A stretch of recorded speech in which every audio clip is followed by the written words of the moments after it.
하나님 말씀 사도행전 2장 1절에서 4절인데요.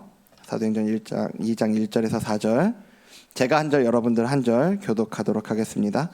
오순절 날이 이미 이르매 그들이 다 같이 한 곳에 모였더니 호련히 하늘로부터 급하고 강한 바람 같은 소리가 있어 그들이 앉은 온 집에 가득하며 마치 불의 혀처럼 갈라지는 것들이 그들에게 보여 각 사람 위에 하나씩 임하여 있더니 그들이 다 성령의 충만함을 받고 성령이 말하게 하심을 따라 다른 언어들로 말하기를 시작하니라. 아멘.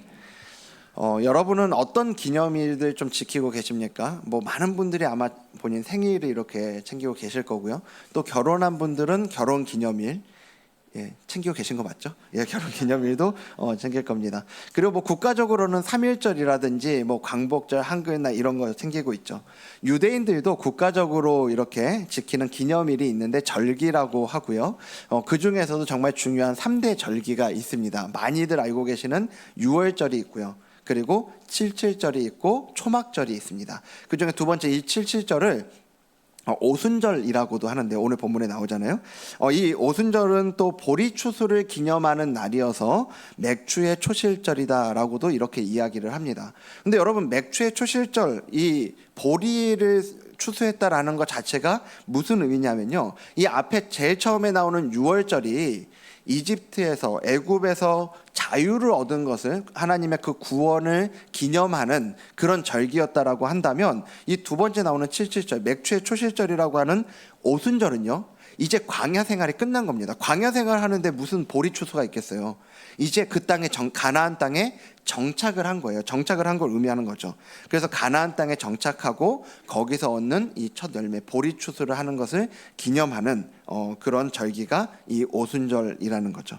그러니까 하나님께서 주신 이 약속의 땅에서의 새로운 시작을 의미하는 절기가 이 오순절인 건데, 이날 성령님께서 임하신 거죠. 이전에는 이 오순절이 그들이 수확한 첫 열매를 하나님께 바치는 날이었지만, 이제 또 부활하신 주님이 그 부활의 첫 열매가 되시는 성령님을 이 교회에 주신 날이 오순절이다라고 이야기할 수 있는 겁니다. 이제 오늘 이야기를 하면서요, 제가 한 이야기가 좀 생각이 났는데, 칠레에 아타카마 사막이라는 곳이 있는데 혹시 아십니까? 이 땅이 유명한데 뭐로 유명하냐면 세계에서 가장 메마른 땅으로 유명한 곳이 이 칠레의 아타카마 사막이라고 그래요. 적어도 500년 이상 큰 비가 내리지 않았던 곳이 이곳이라고 하더라고요. 근데 그러다가 2015년 3월에 그 엘니뇨 현상 있잖아요. 이상 기후요. 그 슈퍼 엘니뇨 현상이 그 해에 있었는데, 그 현상으로 이 아타카마 사막에 12시간 동안 폭우가 쏟아진 겁니다. 12시간 동안 비가 쏟아졌는데 얼마나 많은 비가 쏟아졌냐면, 그곳에 7년 동안 내릴 만한 비의 양이 12시간 동안 한꺼번에 쏟아진 거예요. 근데 이렇게 어마어마한 양의 비가 거기 쏟아지고 나니까 어떤 일이 생겼냐면요, 그 다음에 거기에 초록색 풀이 올라오고요, 분홍색 꽃이 피기 시작했다고 하더라고요. 그래서 거기에 막 새도 날아들고 곤충도 오고 도마뱀도 다니고 그런 생명들이 또 그곳에 몰려드는 일들이 있었다고 그래요. 물론 비가 그치니까 다시 이전으로 돌아갔다고 그럽니다. 여전히 세계에서 가장 건조하고 메마른 땅이라고 그랬는데, 중요한 건 그렇게 건조했던 그 땅, 생명이라고는 찾아볼 수 없었을 것 같은 그 땅에 비가 내리니까요, 이렇게 생명이 싹트는 일들이 그곳에 있었다라는 거죠. 혹시 오늘 이제 본문에 나오는 이야기가 성령님이 오신 이야기잖아요. 이 성령 이야기를 보면서 나랑은 상관없는 이야기 같다, 이런 생각하시는 분 계실지 모르겠어요. 그런데 오늘 말씀 준비하면서 이 사막 이야기가 생각이 났던 건, 여러분, 세계에서 가장 건조한 땅, 세계에서 가장 메마른 땅이라고 하더라도 그 땅에 그렇게 비가 쏟아졌을 때 없을 것 같이 보였던 그 생명이 움돋는, 생명이 싹트는, 생명이 몰려드는 일들이 생겼다고요. 우리 영혼 가운데에도 성령의 단비가 내리면, 성령의 비가 우리 마음 가운데, 우리의 영혼 가운데 내릴 때 그 성령의 충만함이 우리 가운데 이 생명의 역사를 회복시켜 주실 그런 은혜가 있는 줄로 믿습니다. 우리가 좀 그런 것들을 기대하는 마음으로 오늘 말씀을 좀 같이 보고 우리가 예배 자리에 나아갔으면 좋겠어요. 자, 그러면서 이제 1절부터 좀 보면요, 오늘 본문을 보면, 자, 여기 앞에 빨간색만 읽어볼까요? 시작. 오순절 날이 이미 이름에 오순절 날이 이미 이름에 그들이 다 같이 한 곳에 모였다라고 얘기하는데, 여기서 그냥 그들이 한 곳에 모였다라고만 얘기하는 게 아니라 앞에 오순절 날이 이미 이름에라고 얘기를 해요. 이게 원문의 의미를 충분히 좀 잘 살려서 다시 표현한다면 오순절 날이 가득 채워졌을 때라는 의미입니다. 오순절 날이 이미 이름에라는 단어가요. 그러니까 구약에 이스라엘 백성들이 광야를 지나 가나안 땅에 들어가서 이제 그 가나안 땅에 정착해서 하나님 백성으로서의 새로운 시작을 기념하는 그런 것을 의미하는 이 절기에 약속대로 성령님이 오셨다고요. 성령님이 바로 오신 게 아니라 이때까지 기다리셨다가 무르익은 다음에 성령님께서 마침내 하나님의 타이밍에 이 성령님이 오셨다라는 걸 의미하는 단어가 오순절 날이 가득 채워졌을 때라는 이런 의미인데요. 문제는 뭐냐 하면 이때가 하나님의 타이밍이어서 성령님께서 오셨는데 우리는 그 하나님의 타이밍을 모른다는 거예요. 제자들도 성령님께서 이 오순절에 오신다라는 걸 몰랐을 겁니다. 예수님도 제자들에게 언제인지 얘기를 안 하셨거든요. 예수님이 제자들에게 언제인지 얘기 안 하셨고 기다리라고만 하셨다고요. 제자들 입장에서 보면 정말 좀 답답할 수 있는 시간들이었겠죠. 근데 여러분 한번 우리가 생각을 해보죠. 예수님이 제자들에게 승천하시면서 제자들에게 열흘만 기다려라. 열흘 있다가 이 성령님께서 오순절에, 열흘 있으면 오순절인데 그때 성령님이 이제 올 거다. 너네가 성령으로 세례를 받을 거다. 만약에 이렇게 얘기를 하고 가셨다면, 그랬다면 어떤 일이 벌어졌겠습니까? 그날을 기다리는 제자들의 모습이 어땠을 것 같아요? 아마 날짜만 세고 있지 않았을까요? 하루하루 날짜를 까고 있었을 겁니다. 하지만 주님은 그렇게 언제인지는 얘기하지 않으시고 단지 약속을 기다리라고, 꼭 성령님이 오실 거라고 그렇게 말씀하셨을 뿐이고요. 누가는 이제 그 주님의 말씀을 듣고 오순절에 마가의 다락방에 그 함께 있던 제자들의 모습을 이렇게 기록하고 있습니다. 2장 1절 아까 그 뒷부분을 좀 보여주셨군요. 그들이 어떻게 해요? 다 같이 한 곳에 모여 있었다. 다 같이. 여기 다 같이 한 곳에 모여 있었다라고 얘기를 하는데 이건 물리적으로만 그 자리에 그 다락방에 모여 있었다라는 걸 얘기하는 게 아닙니다. 여기 다 같이라고 할 때 이 같이라는 단어가 호모시아돈이라는 단어거든요. 기억나십니까? 호모시아돈? 기억나시면 할렐루야인데. 우리가 앞에서 이미 예수님의 그 승천 이후에 제자들의 모습에서 살펴봤던 단어예요. 1장 14절 말씀 보여주시면요. 자, 여기 빨간색만 읽어볼까요? 마음을 같이 하여. 그 제자들이 기도할 때 어떻게 기도했냐? 마음을 같이 해서 기도했다. 호모시아돈이라고 그때 이야기를 했던 거죠. 그러니까 제자들은요, 처음에 예수님이 이제 승천하신 이후에 마가의 다락방에 처음 모였을 때도 이렇게 마음을 같이 해서 모여 있었는데 열흘째가 되던 이때에도 여전히 그 마음을 모으고 있었다는 거죠. 어디로 그 마음을 모으고 어디로 마음을 같이 했을까요? 바로 예수님의 약속이요. 예수님의 약속에 그들의 마음을 모으고 있었다고요. 제자들은 이 열흘간 함께 마음을 모아 기도하면서 예수님의 약속을 붙들었을 겁니다. 언제 오실지 모르니까 날짜를 셀 수가 없어요. 유일하게 그들이 붙잡을 수 있는 건 오신다고 한 그 약속이에요. 성령을 보내주시겠다고 한 그 약속뿐입니다. 그리고 이 열흘간 그들은 이 예수님의 약속에 집중하면서 예수님에 대한 믿음이 더욱 커지는 시간이었을 거라는 거죠. 오늘날도 하나님은 우리 가운데 똑같이 일하시는 걸 우리가 볼 때가 있습니다.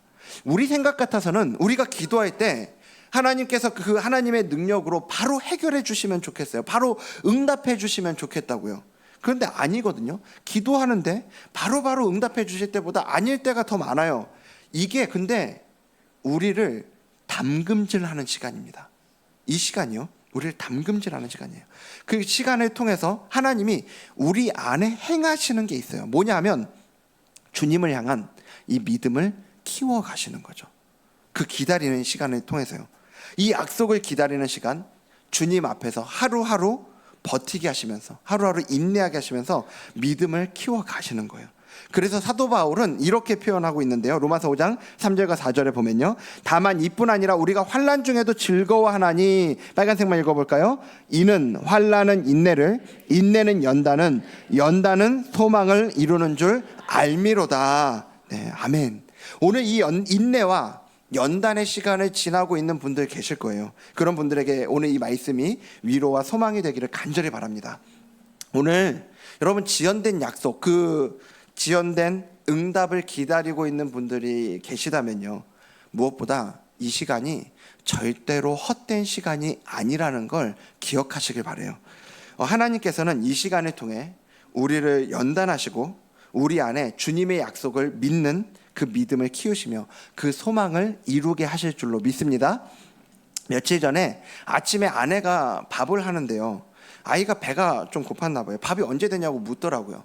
근데 제가 거기 밥통에 시간을 보니까 한 15분 정도 남아 있었던 것 같아요. 너무 배고프면 참기 어려운 시간이기도 하죠. 그러니까 아이가 막 투덜투덜 하더라고요. 왜 아직도 밥이 안 돼? 막 이런 얘기 하더라고요. 근데 여러분, 만일 그때 아내가 아이가 투정 부린다고 밥이 되는 시간을 이 15분을 기다리지 않고 뚜껑을 거기서 바로 열면 어떻게 되겠냐고요. 예. 전문 용어로 죽도 밥도 안 된다고 그러죠. 예. 제대로 밥을 먹으려면 기다려야 되는 겁니다. 그 밥이 다 되는 시간을 아무리 배가 고파도 기다리고 참아야죠. 그리고 그 밥이 되는 시간은 엄마가 정확하게 알아요. 예. 그 엄마가 때가 되면 밥통을 열어줄 거라고요. 예. 우리는 늘 지금이기를 바랍니다. 우리는 늘 지금이었으면 좋겠어요. 근데 여러분 기억하셔야 돼요. 우리의 밥때는 하나님이 정확히 아십니다. 그리고 하나님께서 이 때가 채워졌을 때, 그 때가 가득 채워졌을 때, 그 밥이 다 됐을 때 완전하신 타이밍에 밥뚜껑을 열어주실 줄로 믿습니다. 중요한 건 그 밥뚜껑은 반드시 열릴 거라는 겁니다. 예. 그래서 예수님께서 누가복음 11장에 이렇게 말씀하세요. 너희가 악할지라도 좋은 것을 자식에게 줄 알거든. 하물며, 그 뒤에 빨간색 읽겠습니다. 너희 하늘 아버지께서 구하는 자에게 성령을 주시지 않겠느냐 하시니라. 아멘. 아멘이시죠? 이게 반드시 주신다는 약속의 말씀이잖아요. 구하는 자에게는 더딜지라도 반드시 주시겠다고 말씀하시는 겁니다. 자, 그렇게 하나님께서 이 완전한 때, 하나님의 타이밍에 성령님을 이제 보내주셨어요. 성령님이 오셨을 때, 그리고 제자들의 모습을 누가는 4절에 이렇게 표현하고 있습니다. 자, 여기 앞에 빨간색만 읽어볼까요? 시작. 그들이 다 성령의 충만함을 받고, 그들이 성령의 뭐를 받았대요? 충만함을 받았다고 이야기합니다. 오늘 본문을 통해서 그럼 이 성령의 충만함을 받은 제자들의 모습을 통해 성령의 충만함을 받을 때 어떤 일이 일어나는가, 우리가 두 가지로 좀 살펴보려고 해요. 자, 첫 번째는 1번 같이 읽어볼까요? 시작.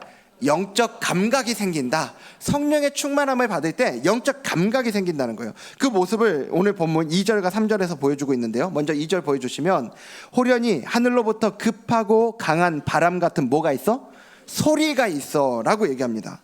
자, 한글 성경에는 여기 급하고 강한 바람 같은 소리가 있다라고 얘기하는데, 사실 이 표현 자체가 더 좀 애매하고 이해하기 어렵다는 생각이 듭니다. 원문의 의미를 살려서 번역하자면 강한 바람이 으르렁거리는 듯한 소리라고 이렇게 얘기할 수 있는 게 저 표현인 거죠. 중요한 건 그 소리가 났다는 거고요, 그 소리가 들렸다는 겁니다. 귀로 그 소리를 듣고 있다는 걸 여기 보여주고 있고요. 이어서 3절을 보면요, 자, 2장 3절에 보면 여기 빨간색 읽어볼까요? 시작. 마치 불의 혀처럼 갈라지는 것들이 그들에게 보여. 예. 불의 혀처럼 갈라지는 것들이 그들에게 뭐 했다고요? 보였다고요. 중요한 건 형체보다도요, 들리고 보였다는 거예요. 이 영적인 것들이 성령님이 오셔서 그들 가운데 지금 일하고 계시는 것들이 그들 가운데 들리고 보였다라는 걸 누가는 보여주고 있죠. 제자들이 성령으로 충만하게 됐을 때 그런 것들을 그들의 감각으로 느꼈다라는 거예요. 어떤 분들은 여기서 보여주는, 본문에서 보여주는 이런 환상적인 체험이야말로 제자들이 경험한 어떤 성령 충만의 본질인 것처럼 그렇게 생각하는 분들이 있습니다. 그래서 나도 그런 체험 한 번만 해보면, 정말 이런 초자연적인 그런 현상 한 번만 경험만 하면, 이제는 정말 하나님 살아계신 것도 알겠고 믿어지겠고 이전과는 다른 삶을 살 것처럼 그렇게 생각하기도 하고요. 그래서 교회에서 하는 어떤 막 수련회 같은 것만 되면 그 수련회 자리에서 막 그런 체험을 구하기도 하죠. 제가 그랬다니까요. 제가 수련회만 가면 막 그런 체험을 구했다고요. 한 번 막 그런 거 경험하면 다시는 제가 죄짓지 않고 막 주님 뜻대로만 살 것처럼 그런 생각 가지고 구했습니다. 그런데 아니에요. 오늘 본문에 나오는 이 사건, 특별히 오늘 오순절 성령 강림 사건이라고 이야기되는 이 사건은 특별히 하나님의 구원 역사에 있어서도요, 단 한 번만 일어나는 사건입니다. 그래서 오카는 목사님이, 오카는 좀 돌아가셨지만 오카는 목사님 이 부분에 대해서 이렇게 이야기하시는 말씀이 있는데요. 제가 읽어드릴게요. 오순절 성령 강림이 지금 나와 우리 교회에도 일어날 수 있는 사건이라고 해석해 버린다면, 다들 이런 경험을 하게 해달라며 만사를 제쳐두고 날마다 기도할 것입니다. 그리고 날마다 소리치며 기다릴 것입니다. 그러나 지난 2000년 동안 오순절 성령 강림과 같은 사건은 단 한 번도 반복된 일이 없습니다. 그리고 앞으로도 일어나지 않을 것입니다. 그러니까요, 본문이 보여주는 이 성령 충만함을 받을 때 이 영적인 부분들을 귀로 듣고 눈으로 봤다는 것을 이걸 기록한 건요, 그들이 환상적인 체험을 했다라는 걸 누가가 전하고 싶은 게 아니라고요. 오히려 누가가 진짜 얘기하고 싶은 게 뭐냐, 이제 성령으로 충만한 제자들이 이렇게 영적인 것을 듣고 영적인 것들을 보며 살아가게 될 것에 대한 이야기라는 거죠. 이제 이 성령의 충만함을 받은 제자들은요, 우리가 봅니다. 그전과는 다른 삶을 살게 되는 것을 우리가 이제 보게 돼요. 이제 이 영적인 것들을 듣고 보면서 살아가게 되니까요. 느끼면서 사니까. 그래서 여러분, 성령 충만은 체험의 문제가 아닙니다. 우리의 이 성령 충만은 체험의 문제가 아니고요, 그 영적인 감각을 가진 사람이 살아가는 삶의 변화에 대한 이야기라고요. 이 사도행전이 보여주는 게 그래요. 사도행전은 제자들이 어떤 체험을 했다라는 거 우리에게 전해주는데 그 포커스가 있지 않아요. 그 성령의 충만함을 받고 이전과는 다른 영적 감각을 가지게 된 제자들이 살아가는 그 변화된 삶, 이제 그들의 인생이 이전과는 다른 어떤 삶을 살아가는 거냐를 우리에게 보여주고 있는 거죠. 사도 바울도 고린도 교회에 보내는 편지에 이렇게 쓰고 있는데요. 고린도전서 2장 9절의 말씀을 보면요, 기록된 바 하나님이 자기를 사랑하는 자들을 위하여 예비하신 모든 것은, 그 뒤에 빨간색 읽겠습니다. 눈으로 보지 못하고 귀로 듣지 못하고 사람의 마음으로 생각하지도 못하였다 함과 같으니라. 아멘. 바울은 분명하게 얘기합니다. 하나님이 자기를 사랑하는 자들을 위해서 예비하신 모든 것이 눈으로 보지 못하고 귀로 듣지 못하고 사람의 마음으로 생각하지도 못한다고요. 무슨 얘기예요? 알 수가 없다는 얘기예요. 그 얘기잖아요. 알 수가 없어요. 아니, 그러면 하나님이 자기를 사랑하는 자들을 위해서 예비하신 이걸 알아야 될 텐데, 경험해야 될 텐데 어떻게 알 수 있냐고요. 그거를 얘기해 주는 게 12절부터예요. 12절부터 보여주시면, 자, 우리가 세상의 영을 받지 아니하고 뭐를 받았다고요? 오직 하나님으로부터 온 영을 받았다라고 얘기합니다. 하나님으로부터 온 영이 뭐예요? 성령님이죠. 성령님이 우리 가운데 오실 때 이제 이런 일들이 이루어진다라고 하는 건데, 자, 그 목적에 대해서 그 뒤에 분명하게 얘기하죠. 이는 우리로 하여금 하나님께서 우리에게 무엇으로? 은혜로 주신 것들을 알게 하려 하심이라. 하나님께서 우리를 위해서 예비하신 것, 은혜로 우리 가운데 주기 원하시는 것, 이게 우리가 어떻게 알 수 있냐? 성령님이 우리 가운데 오실 때 비로소 그것을 깨달을 수 있다는 겁니다. 이거는 인간적인 노력으로 아무리 오랜 시간을 들이고 노력하고 연구한다고 알아지는 게 아니고요, 성령님이 우리 가운데 오셔서 우리가 알아지게 하실 때, 그걸 느껴지게 하실 때, 이 영적인 감각들이 깨어나게 하실 때 그것들을 알 수 있게 된다는 거죠. 그러면서 2장 14절에 13절에 마저 보여주시면, 우리가 이것을 말하거니와 사람의 지혜가 가르친 말로 아니하고 오직 성령께서 가르치신 것으로 하니, 빨간색 읽겠습니다. 영적인 일은 영적인 것으로 분별하느니라. 왜 하나님께서 우리를 위해서 예비하신 것들, 그 은혜로 우리 가운데 주기 원하시는 것들을 우리가 이 사람의 눈으로는 볼 수 없고 귀로는 들을 수 없고 사람의 이 마음으로는 생각할 수가 없냐? 영적인 거라 그렇다고요. 영적인 거라서. 하나님은 영이시니까요. 영이신 하나님께서 진짜 우리에게 주기 원하시는 것들이야말로 영적인 은혜라니까요. 영적인 복들이라고요. 그래서 우린 그걸 신령한 복이라고 얘기하죠. 이것은 성령으로만 깨달을 수 있는 거라고요. 이 영적인 감각이 있어야 되는데 그걸 우리에게 주시는 분이 바로 성령님이시라는 거죠. 그래서 저는 이 자리에 있는 저와 여러분들이 그 성령님이 주시는 이 영적인 감각을 가지고 하나님이 우리에게 은혜로 주신 것들을 깨달아 알고 누리며 살아가는 은혜가 있기를 간절히 소망합니다. 두 번째는요, 성령의 충만함을 받을 때 어떤 일이 벌어지냐. 자, 2번 읽겠습니다. 시작. 나 중심에서 하나님 중심으로 변화된다. 나 중심에서 하나님 중심으로 변화가 된다는 거예요. 자, 이제 성령의 충만함을 받은 제자들이 다른 언어, 우리가 방언이라고 얘기하죠. 이 방언을 말하는데요, 이 말씀을 가지고 성령 충만의 가장 첫 번째 증거가 방언이다라고 이렇게까지 이야기하기도 합니다. 근데 핵심은 그게 아니죠. 핵심은 그게 아니라 지금 여기서 제자들이 했던 방언은 일단 다른 나라, 다른 족속들의 언어예요.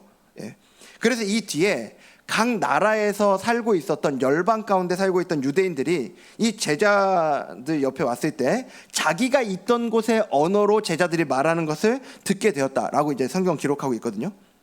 그러니까 이 방언은 언어의 주인이신 성령께서 제자들을 주님의 증인으로 세워서 전도하게 하시기 위해서, 이 복음을 전하게 하기 위해서 다른 나라의 언어로 말할 수 있도록 하신 거죠. 그 언어 속성 코스로 이렇게 주신 겁니다. 핵심은 이제 뭐냐면요, 오직 성령이 너희에게 임하시면 너희가 권능을 받고 내 증인이 될 거라고 하신 그 주님의 말씀대로 되었다라는 걸 보여주는 장면이 이 장면이라고요. 무엇보다 4절을 좀 다시 보여주시면요, 자, 여기 그들이 다 성령의 충만함을 받고, 그 다음 빨간색 뭐라고요? 성령이 말하게 하심을 따라. 지금 제자들은 자기가 말하고 싶은 걸 말하는 게 아닙니다. 자기들이 받고 싶은 방언을 받은 게 아니라고요. 만약에 자기 받고 싶은 방언 받으라고 그러면 다 영어 받았겠죠. 다 영어로 얘기했을 거예요. 그런 게 아니고 성령이 말하게 하시는 걸요. 성령이 말하게 하시는 거예요. 누가 주도하는 거예요? 성령님이 주도하시는 거라고요. 성령님 중심이라고요. 그러니까 누가가 이 장면을 통해서 진짜 보여주고 싶었던 게 뭐냐, 제자들이 방언 터졌다는 게 아닙니다. 그런 대단한 능력을 받았다는 게 아니에요. 이제 성령님께서 그들 가운데 오심으로 그들이 성령의 충만함을 받을 때 어떤 일이 벌어지냐, 그들의 입이 성령님의 통제를 받고 성령님께서 그들을 주도하시고 다스리신다라는 걸 보여주는 게 바로 이 장면인 거죠. 근데 여러분, 이 장면을 우리가 좀 잘 묵상해 보면요, 지금 성령님께서 뭘 하고 계시는 거냐면 언어를 회복시키시는 거예요. 이 언어를, 인간에게 있는 언어를 회복시키시는 겁니다. 창세기의 바벨탑 사건을 아시죠? 창세기의 그 바벨탑 사건, 그때는 언어가 하나였어요. 그 하나의 언어를 가지고, 언어가 하나면 사람들이 마음을 모으기가 더 쉽잖아요. 힘을 모으기가 좋다고요. 근데 그 하나의 언어를 가지고 뭘 하고 있냐? 하나님을 대적하는 거예요. 그걸 보여주는 게 창세기 11장 4절인데요. 자, 그 하나의 언어를 가지고 그들이 말합니다. 또 말하되, 자, 성읍과 탑을 건설하여 뭐 하자? 그 탑 꼭대기를 하늘에 닿게 하여 우리 이름을 내고 온치면 흩어짐을 면하자라고 얘기합니다. 여러분, 그 탑 꼭대기를 하늘에 닿게 하자라는 게 무슨 얘기냐면요, 그냥 높이 쌓자는 얘기가 아니에요. 그때는 신이 하늘 위에 있다고 생각했거든요. 저 3층 천에 있다고 생각했다고요. 그러니까 이 탑을 쌓아서 저 하늘까지 닿게 하자라는 얘기는 무슨 얘기냐면, 쉽게 얘기하면 우리가 하나님처럼 되자, 이 얘기라고요. 우리가 하나님처럼 되겠다라는 말이에요. 하나의 언어로 힘을 모아서 해보겠다는 일이 하나님을 잘 섬기고 하나님 뜻대로 살아가는 게 아니라 하나님을 대적하는 거였다고요. 그래서 하나님은 인류가 이 하나의 언어로 더 죄짓고 그렇게 하나님을 대적하지 못하게 하기 위해서 언어를 갈라 놓으신 겁니다. 그 바벨탑 사건 때. 그렇게 이제 힘을 모아서 하나님을 대적하는 도구가 되었던 그 언어가 성령님이 오셨을 때, 성령님이 제자들 가운데 오셨을 때 그 바른 성령님께서 다시 사용하심으로 이 언어의 본래의 가치를 회복시키신 거예요. 하나님을 전하는 거예요. 하나님 뜻대로 살아가는 거예요. 그래서 성령님은요, 언어뿐 아니라 우리 삶의 모든 자리가 원래대로 회복되기를 원하세요. 그래서 성령 충만의 가장 핵심은 뭐냐면, 어떤 환상적인 체험을 한다든지 우리가 어떤 대단한 능력을 받는데 있지 않아요. 성령님이 우리 가운데 충만하게 임하실 때 무엇보다 먼저 이루시는 일은 뭐냐면요, 우리 삶 속에 하나님의 자리가 회복되게 하시는 거라고요. 우리 삶 속에 하나님을 향한 경외가 회복되게 하시고요, 하나님께 압도되는 일이 회복되게 하시고요, 하나님께 예배드리는 것이 회복되게 하시고, 하나님 중심으로 살아가는 삶이 회복되게 하시는 것, 이것이 우리 가운데 성령님이 오셔서 하시는 일이라는 거죠. 그러니까 성령 충만에 있어서 가장 중요한 건, 성령님이 내 삶 가운데 오셔서 나 중심으로 살았던 그 전까지의 삶에서 이제 하나님 중심의 삶으로 변화되게 하신다는 겁니다. 그래서 우리가 성령 충만한가를 점검하는 건 다른 게 아니에요. 무슨 체험을 받고 뭘 받고 뭘 들었고가 핵심이 아니라, 이제 내 삶의 중심이 나 중심에서 하나님 중심으로 변화되었냐, 이걸 봐야 된다고요. 그래서 여러분, 성령 충만은 체험의 문제가 아니고 변화의 문제입니다. 이걸 우리가 기억해야 되는 거죠. 그러면 이렇게 영적 감각을 가지고 나 중심에서 하나님 중심으로 살아가는 이 성령 충만한 삶을 살기 위해선 뭐가 필요하냐, 어떻게 해야 되는가, 우리가 이걸 살펴봐야 될 텐데, 거기에 대해선 고신대학교의 박영돈 교수님이 쓰신 성령 충만 실패한 이들을 위한 은혜라는 책이 있습니다. 그 책에서 교수님이 이렇게 이야기하는데요, 성령 충만을 위해서는요, 성령이 우리를 감화할 수 있는, 우리의 마음을 움직일 수 있는 그 방편을 최대한 활용해야 한다라고 얘기를 합니다. 그게 뭐냐, 말씀을 듣고 묵상하며 하나님과 기도로 교제하는 시간을 자주 가져야 한다. 예. 어려우세요? 제가 다시 읽어드릴게요.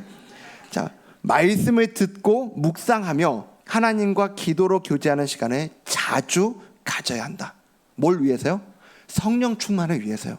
성령 충만을 위해서 이게 필요하다고 얘기하는 거예요. 근래에 제가 한 성도님과 이야기를 나누는데, 그 성도님께서 자녀가 이 은혜 받은 이야기를 좀 해주시더라고요. 아이가 자기 자신에 대해서 부정적으로 생각하는 부분이 있었대요. 그래서 그것 때문에 되게 속상해하면서, 자기도 그걸 아니까 너무너무 속상해하고, 그리고 엄마도 그걸 보면서 막 이제 화가 날 정도로 속상한 그런 모습들이 있었던 거죠. 그거 가지고 막 둘이 감정까지 어려워지면서 이야기도 나눈 이런 시간들이 있었는데, 그런데 이 아이가 기독교 학교를 다니고 있었던 거예요. 그래서 거기서 며칠 동안 집중적으로 침묵하면서 딱 이것만 했대요. 말씀 읽고 기도하는 것. 예. 근데 그 말씀, 며칠 동안 그 말씀 읽고 기도하는 가운데 이 아이가 그때 이 성령 충만의 은혜를 경험한 겁니다. 그래서 어떤 일이 있었냐면요, 그 시간에 하나님 앞에서 자신을 보게 된 거죠. 그전엔 자기가 자기 자신을 보는데 너무 그 부정적인 부분들이 많이 보이고, 이게 나야 라는 생각을 하면서 살아갔던 애가, 그 시간이 그 수련회였던 것 같아요. 그 수련회를 갔다 와서 엄마한테 이렇게 이야기하더래요. 엄마, 하나님이 너는 사랑이 많은 아이라고 그러셨어. 예. 여러분, 이제 이 아이는요, 그 인생에 성령님께서 그 아이에게 주신 이 정체성이 흔들리지 않을 겁니다. 예. 그 삶 가운데 말씀을 통해서 내 안에 정리된 정체성, 말씀을 통해서 많이 알아서가 아니고요, 지식적으로 많이 알아서가 아니고요, 그 한 말씀이 정말로 내 안에 영적인 감각이 생겨서 그게 진짜라고 믿어지는 거, 그게 진짜라고 여겨지고 받아들여지기만 한다면, 여러분, 그 인생은 그 전하고 같을 수가 없는 거죠. 이게 영적 감각이 생기고, 그 영적 감각이 생긴 이들이 이제 이전과는 다른 나 중심에서 하나님 중심으로 살아가는 거죠. 여러분, 그래서 우리가 이번 연도에 계속 하고 있는 게 그거잖아요. 지금 강제적으로 어떻게든지 여러분들 좀 그 말씀 앞으로 나아가게 하기 위해서 지금 같이 교회적으로 성경 통독하고, 성경 통독반 혼자 못 하시겠으면 성경 통독반 들어와서 읽으시라고 그러고, 성경 학교를 하고, 우리가 매주 이 말씀을 암송하고, 우리가 첫 시간에 암송했던 말씀이요. 그러므로 누구든지 그리스도 안에 있으면 새로운 피조물이라. 이전 것은 지나갔으니 보라 새 것이 되었도다. 여러분 암송하십니까? 자꾸 자기에게 들려주십니까? 우리는 자꾸 무슨 생각하냐면요, 한번 내가 이 나이를 먹도록 지금까지 이렇게 살아왔으면 그게 나야, 이제 앞으로도 나는 이렇게 살 거야 라는 생각이 자꾸 우리 안에 든다고요. 그래서 지금까지 살아온 인생의 그 부정적인 부분들이 내 안에 자리 잡고 있을 때 자꾸만 그 앞으로도 그런 인생을 살아갈 것처럼 여겨지는 게 내 본성이라니까요. 근데 자꾸 나한테 선포해야 됩니다. 자꾸 나한테 성령님이 나에게 들려주시는 그 메시지를 들려줘야 된다고요. 누구든지 그리스도 안에 있으면 새로운 피조물이라고. 어제까지는 그런 인생 살았어도 다시 새로운 인생 살 수 있다고. 나에게 내 말이 아니고요, 자기 암시가 아니고요, 성령님이 주시는 그 메시지를 자꾸 들어야 된다고요. 박영동 교수님 이야기한 것처럼요, 성령이 우리를 감화할 수 있는 방편을 최대한 활용해야 한다고요. 여러분, 그래서 우리가 자꾸 말씀을 읽는 자리, 말씀을 암송하는 자리로 들어가야 된다고요. 여러분, 제가 종종 여러분들에게, 많은 집사님들을 만나고 이야기를 나누다가 이런 말씀을 드리는데요, 여러분, 안 하는 것보단 낫지만, 여러분, 하지만 유튜브를 통해서 많은 설교를 듣는다고 그게 곧 내 영적인 수준이라고 착각하시면 안 돼요.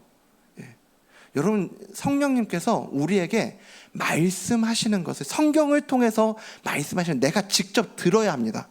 내가 설교를 100편을 들어도요, 성경을 읽다가 그 성경 말씀이 나에게 주시는 말씀으로 들려지는 것과 똑같을 수가 없다고요. 비교할 수 없는 겁니다. 그 영적인 감각은 성경을 읽을 때만, 성경을 암송할 때만 그때 생기는 거라고요. 그래서 저는 우리 교회가 이렇게 성령 충만한 공동체가 되면 좋겠어요. 막 뭘 보고 이런 게 아니라 말씀을 읽을 때 그 말씀이 깨달아졌어요. 그 말씀을 통해 하나님께서 우리에게 이렇게 말씀하고 계시는구나, 그게 알아지는 것, 그리고 고백하는 거예요. 그래서 너도 그래? 나도 그래. 이런 인사들이 우리 가운데 막 있었으면 좋겠다고요. 그리고 우리가 함께 기도하면서 하나님께서 우리 가운데 일하시는 것을 경험하는 공동체가 되기를 소망해요. 그래서 우리가 수요 기도회마다 지금 막 환우 위해서 기도하고요, 막 태신자 위해서 기도하자고 얘기하잖아요. 지금 다락방에서도 태신자 주고 있습니다. 그 태신자들을 위해서 우리가 계속 이제 기도할 거예요. 이 지역을 위해서도 기도할 겁니다. 그때 정말 우리가 하나님이 일하시면 어떤 일이 벌어지는지 우리가 볼 거라고요. 우리가 거기에서만 그치는 게 아니라 이제 어떻게 하면 좀 우리가 좀 같이 그 기도하는 자리로 나아갈 수 있을까? 제가 종종 말씀드리잖아요. 우리 교회는 돈으로 세워지는 교회 아니고요, 사람 수 많다고 그렇게 세워지는 교회가 아니라 정말 우리가 기도하는 만큼 세워지는 교회라고요. 여러분, 그렇게 우리가 기도하는 만큼 세워지는 교회가 진짜 건강한 교회 아닙니까? 여러분, 건강한 교회 다니고 싶지 않으세요? 예. 그러면 우리가 같이 교회를 위해서 기도해야 한다고요. 그때 우리 교회가 건강하게 세워져 갈 거예요. 그래서 이제 매달 우리가 이 교회의 기도 제목을 좀 공유하려고 합니다. 우리 교회 이런 기도 제목이 있습니다. 같이 기도해 주십시오. 그래서 오늘 예배 마치고 나면 5월 한 달 동안 우리가 어떤 기도 제목을 가지고, 교회를 위해서 어떤 기도 제목을 가지고 기도해야 될지 여러분들에게 그 카카오 채널로 또 우리 홈페이지에 이렇게 올려놓을 거예요. 그럼 여러분, 못해도 저는 여러분들 할 수만 있으면 일주일에 한 번은 우리 교회를 위해서 그 기도 제목을 가지고 좀 같이 기도해 주셨으면 좋겠어요. 특별히 기도문 형식으로 돼 있어서 고민 안 하셔도 됩니다. 어떻게 기도해야지 이런 고민 안 하셔도 돼요. 그냥 따라 읽기만 하셔도 기도가 됩니다. 읽기만 하시고, 그렇게 기도를 못 하시겠으면 한 달에 한 번은 우리 교회 교인이라면, 우리 수지 함께하는 교회 같은 성도라면 여러분 한 달에 한 번은 같이 기도해 주셨으면 좋겠어요. 그래서 우리 교회가 그렇게 기도할 때 하나님이 일하시는 거 제발 좀 보자고요. 제발 그거를, 여러분 저만 보면 어떻게 합니까? 저만 맨날 기도하고 하나님 기도할 때 이렇게 행하셨다. 우리 순장님들만 기도하고 우리 부장님들만 기도하고 몇몇 분들만 기도해서 중보기도부만 기도해서 그분들만 우리 교회 가운데 하나님이 이렇게 일하고 계시지가 아니라 우리 모두가 하나님께서 정말 우리 기도하는 가운데 이렇게 일하고 계시는구나. 그 물도온 하인들이 경험하는 그 기쁨을 같이 누려가는 은혜가 있길 간절히 소망합니다. 그걸 우리 모두가 알아야죠. 그래서 기도함으로 하나님이 원하시는 삶을 살고 기도할 때 하나님이 일하시는 것을 보면서 그 영적 감각을 가지고 살아가는 것, 여러분 이게 성령 충만이라니까요. 그래서 오늘 저와 여러분이 그 성령 충만의 삶을 사모하고 그 성령 충만의 삶을 살아갈 수 있는 저와 여러분 되기를 주님 이름으로 축복합니다. 말씀 마치겠습니다. 여러분 아까 말씀 시작하면서 이 아타카마 사막 이야기를 했잖아요. 그 세계에서 가장 메마른 땅에도요, 비가 내렸을 때, 그 비가 쏟아졌을 때 숨어있던 없는 것처럼 보였던 그 생명이 나타나고 모여들었다고요. 여러분 오늘 이야기하는 이 성령의 충만이요, 수준의 문제가 아닙니다. 이건 뭐 어떤 수준에 있는 분들, 그분들이 경험하는 거지, 아니요, 여러분 수준의 문제가 아니라 우리 모두에게 있어야만 하는 거예요. 성도라면, 그리스도인이라면 누구라도 그 안에 성령님께서 이 일에 가시는 것들을 우리가 알아가야 된다고요. 여러분 남들 모르는 고민으로 힘들어하고 있는 분들 계시잖아요. 그리고 좋아질 것 같지 않은 그 문제들 가지고 씨름하고 있는 분들 계시잖아요. 그리고 우리 가운데 정말 이런 뜨뜻미지근한 인생이 아니라 정말 능력 있는 삶을 살아가고 싶은 분들 계시잖아요. 답은 하나밖에 없는 거예요. 성령 충만이요. 우리 가운데 그 성령 충만이 임할 때, 성령님께서 충만히 우리 가운데 임할 때, 여러분 우리 삶에 이 삶을 버텨낼 수 있는 힘이 생기고 정말 뜨뜻미지근하게 살아가는, 건조한 것 같이 살아가는 우리 일상들이 생기를 가지고 살아갈 수 있는 힘이 생긴다고요. 그래서 여러분 우리는 성령 충만을 구해야 합니다. 우리 가운데 성령님이 계시는 거예요. 마치 그 사막에 생명이 없었던 게 생긴 게 아니라 숨어있던 생명이 비가 내릴 때 그 안에 그 생명이 회복됐던 것처럼 여러분 우리 안에 예수를 그리스도로, 예수를 믿는, 예수님만이 나의 인생의 구주가 된다고 믿는 믿음이 있다면 그거는 우리 안에 성령님이 계시다는 증거입니다. 단지 마치 그 건조하고 너무 일상에 치여서 살아가는 우리들의 삶 속에서는 그 성령님이 계시지 않은 것처럼 살아가는데 우리가 너무 익숙하게 살아가고 있지는 않은가, 우리가 이 시간 좀 돌아보자는 거예요. 그래서 여러분 이 시간 무엇보다 우리가 그 주님 앞에 그 성령 충만에 대한, 성령님께서 충만히 우리 삶 가운데 임하셔서 그 영적인 감각들을 더 선명하게, 더 풍성하게 알게 하기를 원하시는, 느껴지게 하기를 원하시는 그 간절함, 내 삶에 내가 주인 된 것처럼 아둥바둥하면서 살아가는 인생이 아니라 진짜 하나님이 내 삶을 다스리고 계신다는 것, 하나님이 내 인생의 주인 되신다는 걸 알기 때문에 거기에서 오는 참된 평안, 참된 기쁨을 누리면서 살아가는, 여러분 그런 인생 살아가고 싶지 않으시냐고요. 오늘 우리가 그 간절함을 하나님 앞에 좀 고백하며 나아갈 수 있기를 원합니다. 하나님, 이 메마른 사막 같은 내 인생 가운데, 내 영혼에 오늘 성령의 단비를 내려 주시옵소서. 그래서 성령 충만한 삶으로 주님 앞에서 그 기쁨으로 살아가는 우리 모두가 되게 해달라는 그 마음의 소망을 가지고 살아가는 저와 여러분 되기를 주님 이름으로 축복합니다. 오늘 이 생각 가지고 우리 같이 그 간절한 마음을 가지고요, 우리 주님 앞에 좀 고백하며 나아가기 원하는데요, 빈들의 마른 풀같이 우리 함께 찬양하면서 나아가도록 하겠습니다.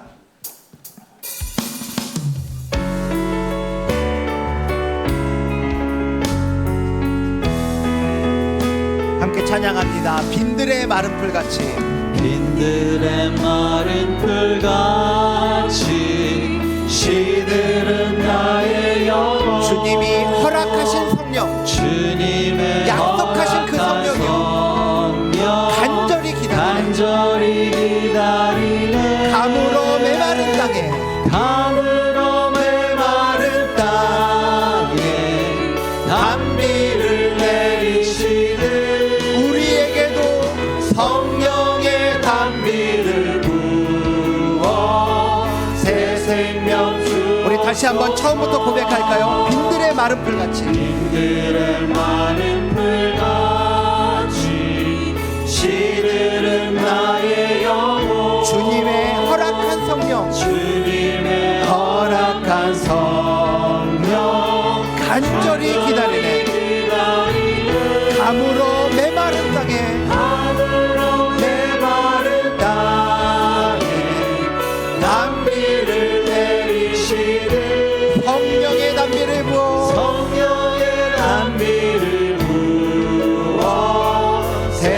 생명 주옵소서. 반가운 빗소리 들려 반가운 빗소리 들려 산천이 춤을 추네. 봄비로 내리는 성령 봄비로 내리는 성령 주님 내게도 주옵소서. 내게도 주옵소서. 감으로 메마른 땅에 감으로 메마른 땅에 단비를 내리시는 우리 영혼 가운데 성령의 단비를 부어 새 생명 주옵소서. 하늘 문 여소서.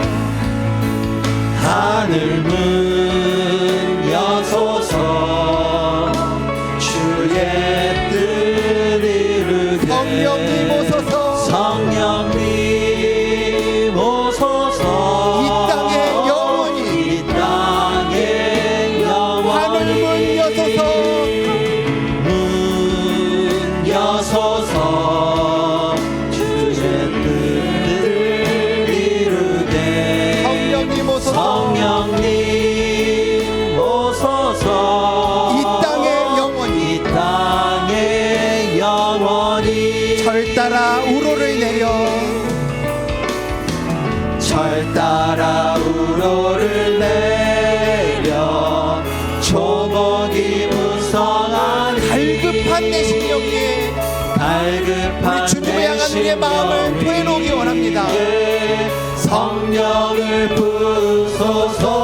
감으로 메마른 땅에 감으로 메마른 땅에 단비를 내리시는 내게도 성령의 단비를 부어 새 생명 주옵소서. 참되신 사랑의 언약 참되신 사랑의 언약 어길 수 있사오랴. 오늘의